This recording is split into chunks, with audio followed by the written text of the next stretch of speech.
welcome back to Viva. You're still with us, Juanita and Shankri, and we are still in the studio with Sarina and Patricia. Now, earlier we were talking about, well, your early childhood rhythmic gymnastics and the development of the kids, but right now we want to find out, we were asking you how parents were involved in this program, and we were saying that they are on a normal level so that they won't get too involved so that the kids won't be too nervous. But Patricia, could you now share with us how you came to set up Musikhaus and why you set up Musikhaus? Alright, okay. Actually, I set up Musikhaus more than 10 years ago, and at the time I was doing just purely music appreciation, my eldest daughter. And then when my second daughter was delivered, within a month's time, she was diagnosed with brain damage and hearing impairment on one side. And that was when I started researching extensively on brain stimulation method to involve effective use of the whole brain. So Musikhaus programs was founded, and it was divided into a few stages starting from infancy. Yeah, so I actually started stimulating my child since newborn. Yeah, because the doctor advised that she should go for MRI and all the medical treatment, and even asking me to stop breastfeeding because just admit her in the ICU, but I refused. I guess it was a motherly instinct that I felt that I could do more with manual intervention. So that's the history of the program. So it's different. It's more than just music now because it talks into communication as well, how the brain works and how you don't just memorize information, but you take in information, you process it, and then you output it to involve more effective use of the brain. And of course, slowly it also expand into your physicality as well. So that is part of the reason of us forming this early childhood rhythmic gymnastics. And how is your daughter doing now?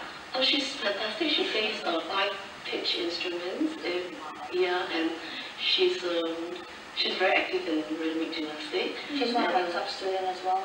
Yeah, and she's very good in the studies as well. So, but I have to continue to stimulate her. So it's not stopped there. She has a great personality. Now, there's so much of effort that you put into this. Patricia, knowing that her daughter suffered some brain damage, you actually quit your job. You were doing a law before this. I was actually a lawyer, and then I was an engineer as well, and then I was a group legal head of an IT company, a music company. At one point, I was actually working 3 jobs. I was also a consultant for project management.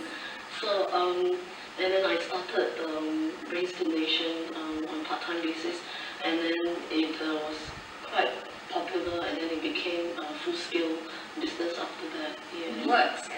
It's determination. And also some tips from your old man who actually, she was saying that her father being a headmaster. My dad is a retired headmaster. He's the best mentor. He's really good, and he had all these brain stimulation method when I was really young, including athletic training as well. And he trained us with multi-languages, and it's just that he didn't come have a chance to put them down to modules and to terms. And then I realized that, hey, why don't I start doing this to the future generation? It's actually quite good, right? Exactly. You had it prepared the way for you, and you just took it further. And then the collaboration with Sarina came, and how did that come about? Well, I'm a former national gymnast, and when I quit, I actually started Sarina's Rhythmic Gymnastics Club, and I've been coaching for 12 years now. And my passion is rhythmic gymnastics, and I love children. And I come to myself, this country has done a lot for me when I was training and competing, and I just want to give back to society. And I mean, what better way to do it but to create a platform for young children to start rhythmic gymnastics early, as to groom future generation. And teaching gymnasts as young as 4 years old is completely different from teaching gymnasts younger than 4 years old. And to do this, we need different skill set. So I thought of Patricia. I've been training her 2 daughters, and they're really good. And I thought, hey, since you do early years childhood, why don't we start up with a program that can actually help children as young as 2 years old to start gymnastics actually to pave way to create a very solid foundation if they decide to pursue rhythmic gymnastics on a competitive level. Yeah, so that's how the collaboration. Yeah, as for my part, I have been training young children, doing a lot of movement activities, and I also have my own dance class for kids. And I realized that the posture of young children nowadays is quite bad for them, and they have very bad sitting position, standing position, and their parents are not aware of it. So those who have an opportunity to come to my baby's class, I've been correcting them with their posture, and some of the parents are saying, actually, seriously, this thing you need to start pretty young, because sometimes they sit in a certain position, it applies pressure to a certain part of the body. You can get a complication, and you can get sclerosis, and turning toes and whatnot. Yeah, that's actually pretty good. I mean, because a lot of kids now are on their iPads, on their on the floor, the iPad on the floor, sitting down, and they're always hunched like that. So actually, the class would be very, very good for many kids just on posture alone. But what are some of the common queries or questions that parents have? Of course, the most concern is, I think it's injury. Every time when parents say rhythmic gymnastics, and there's this picture of a coach pushing the gymnast down while in a split position. Have you seen that? Yes. Also Charlie.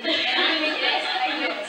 So okay, that doesn't exactly happen in our class, because what we try to do is we want to create a very safe and fun environment, because we understand rhythmic gymnastics is a very rigid, intensive sport which requires a lot of discipline, because it requires a lot of technical aspects of rhythmic gymnastics.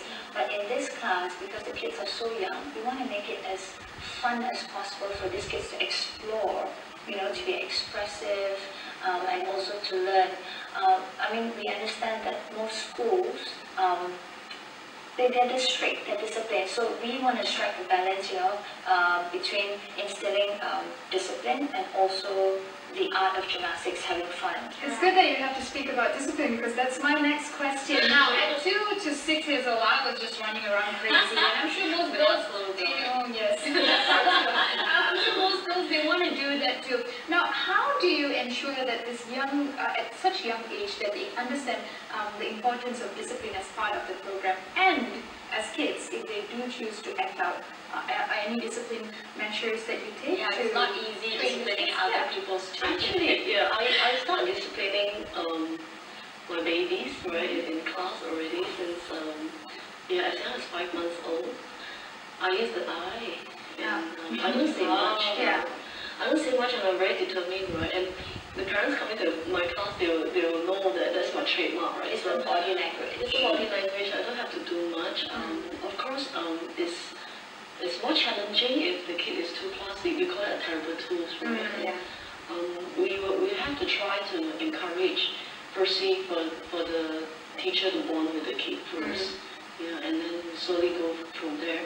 So there's all sorts of methods. Sometimes you have the quiet corner. Sometimes you just use very, very stern voice. But the most important criteria is to work in partnership with parents. That's always been our principles of teaching. Or sometimes, because we also have a section in our module that there's game time.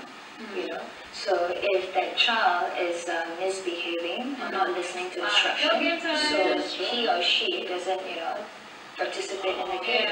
No, I want to be a game. Let's be a good girl and no games. And in our class, it's usually a reward. So if you do well, you listen to instruction and you try your best, and there's always a reward at the end of the lesson. It could be a soft toy or stickers. No, kids love stickers. We're like, those are our kids, right? Those kids. We have a lot of nieces and nephews, and I think we'll be sending them your way pretty soon. But thank you so much for joining us on the show. Thank you. Thank you for sharing your experience. And thank you for shaping the future. Thank you. But up next, we have graded updos. Shaping our